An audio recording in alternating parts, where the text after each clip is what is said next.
Gimana kabar rumah lapis DP 0 rupiah? Jadi, maaf ya warga Jakarta, Surabaya punya Risma yang nggak suka menata kata, tapi lebih suka bekerja. Yang nggak buang-buang uang sekedar cari simpatik doang, tapi malah kembalikan aset triliunan. Sayang, Bu Risma selesai tugas tahun depan. Dia nggak bisa dipilih lagi karena sudah 2 periode jabatan. Jadi pengen nangis kehilangan.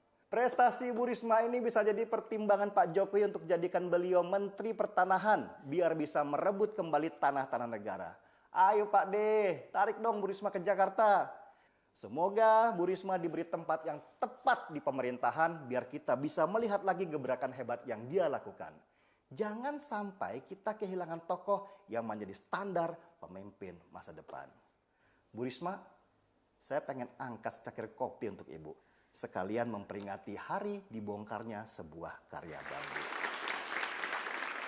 Iya, pasti banyak yang emosi juga dong, iya kan? Pasti ada kelompok orang yang jadi emosi. Apaan sih Bang Denny nih kayak gini?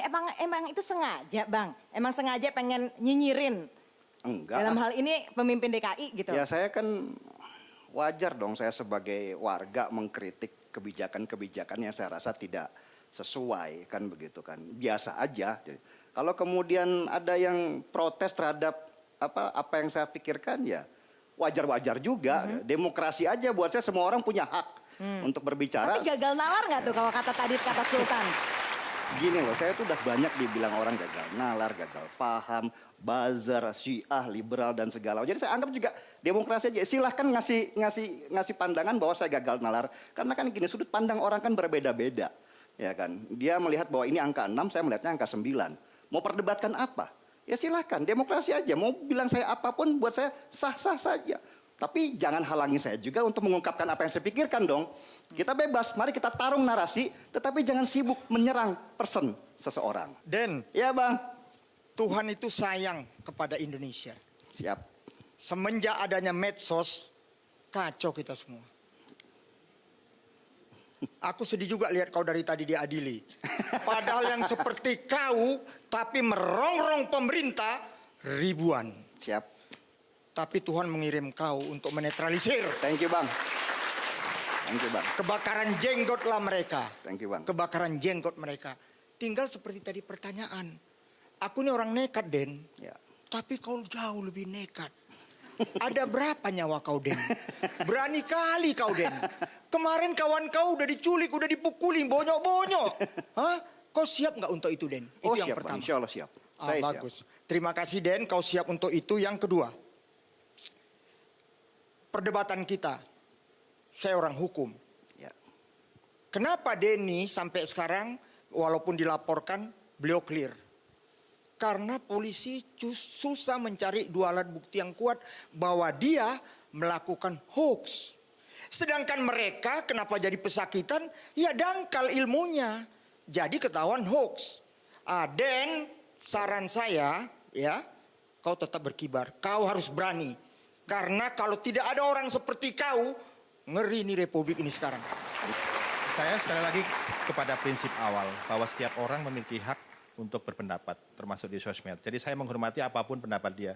Yang tidak saya setuju adalah ketika dia melakukan disinformasi terhadap apapun. Misalnya ada isu Taliban, isu apa, yang itu ditujukan hanya kepada orang yang tidak setuju pada kelompoknya. Itu yang pertama. Yang kedua, saya tidak setuju kalau misalnya Denny di proses secara hukum juga. Seperti juga saya tidak setuju di kelompok yang lain diperlakukan proses secara hukum. Artinya kebebasan berpendapat berapapun dangkalnya, berapapun kerasnya itu harus dihormati dan mendapat tempat dan dilindungi oleh konstitusi kita. Nah sebenarnya kalau Bang Denny ini nih benar nggak sih Bang? Nggak ada bayarannya sama sekali ketika mengungkapkan pendapat? Tahun 2014 ketika membela Jokowi saya diisukan dibayar. Ketika membela Ahok saya juga dibilang dibayar. Sampai saya bilang dibayar di mana, saya nyumbang Ahok. Ya kan? Sekarang 2019 saya juga dibilang dibayar. Bedanya apa? 2014, 2016, 2019 tetap isunya saya dibayar. Ya kan? Kalau saya dibayar saya sudah kaya sekarang kayak Bang Ruhut. Iya. Tapi pernah dapat titipan konten nggak Bang? Dari siapapun itu ya, bahasan ini dong atau kesini dong arahnya, pernah nggak? Pernah.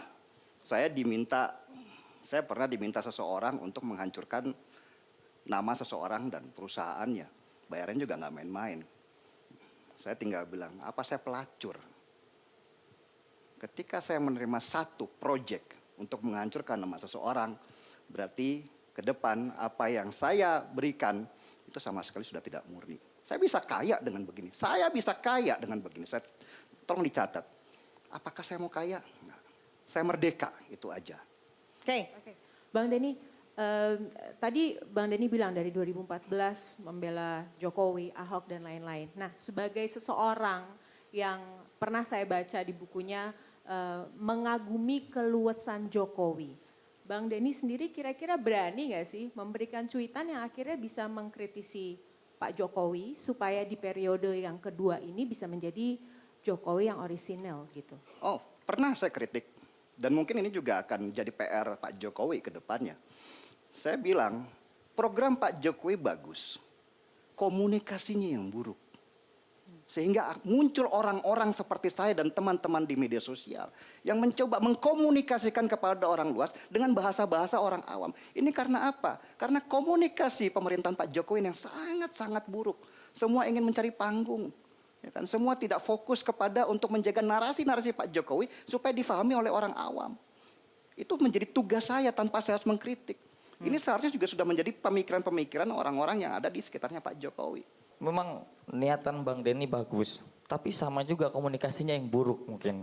Karena saya mencermati ada dampak sosial yang pada akhirnya memperkeruh, Bang. Saya tidak bisa menyenangkan semua orang. Oke.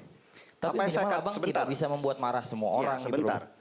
Apa yang saya ungkapkan adalah tanggung jawab saya pribadi untuk menuliskan. Tapi bukan tanggung jawab saya untuk semua orang memahami apa yang saya tuliskan. Ya. Kalau kemudian orang-orang seperti Mas Sultan merasa bahwa saya memperkeruh. Tapi coba ada orang juga bilang bahwa saya berbicara yang benar. Sudut pandang mana yang harus saya pakai? Buku Kenapa? saya pertama itu tentang spiritual. Tuhan dalam secangkir kopi judulnya. Ya kan? Dan setiap kali saya menulis tentang spiritual, orang-orang tetap marah sama saya. Pertanyaannya mereka marah ini karena tweet saya atau memang karena benci sama saya? Jadi kan ukuran mana yang harus saya pakai?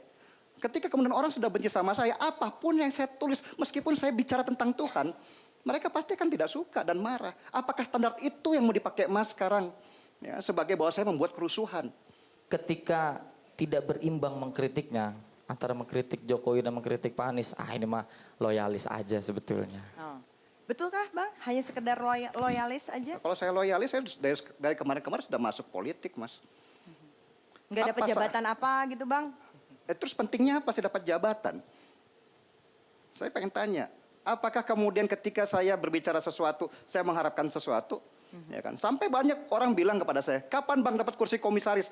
Saya tulis, begitu dangkal pikiranmu ketika kemudian kamu mengeluarkan apa yang kamu pikirkan dan kamu berharap sebuah jabatan. Emang No, keresahannya Abang sebenarnya apa nih sekarang? radikal. Itu aja. Tapi Dan- kalau misalnya ditawarkan jabatan gimana Bang? Terima nggak? Terima Jabatan seperti apa? Saya tuh bukan orang yang ada di satu manajemen apalagi pemerintahan. Saya orangnya independen, saya seniman. Bagaimana orang seniman seperti saya ada di sebuah jabatan yang membutuhkan birokrasi. Malah mungkin saya akan mengkritik di dalam. Nah daripada begitu, mendingan saya tolak mentah-mentah jabatan-jabatan. Nah, setelah ini, setelah Bang Denny, karena selesai di sini akan ada Rocky Gerung. Tapi Bang Denny kita juga menawarkan untuk bisa bertanya dengan Mas Rocky Gerung. Tapi kenapa nggak mau Bang Denny? Saya Untuk jadi bertanya kepada Bang nggak Rocky. mau saya nanti. Karena narasinya selalu dungu ya kan. Jadi daripada saya harus berbicara dengan orang yang selalu narasi dungu, mendingan saya pergi aja. Abang bisa duduk di sini. Enggak mau. Karena pasti jawabannya pasti dungu. Harusnya diskusi Oke. dulu Bang, baru kemudian bisa Baik, menilai. baik. Oke, terima kasih banyak Bang Denny Oke, Sirajat thank you, sudah hadir thank you. bersama kami di sini. Kita akan kembali saat lagi. Thank you. Terima kasih banyak.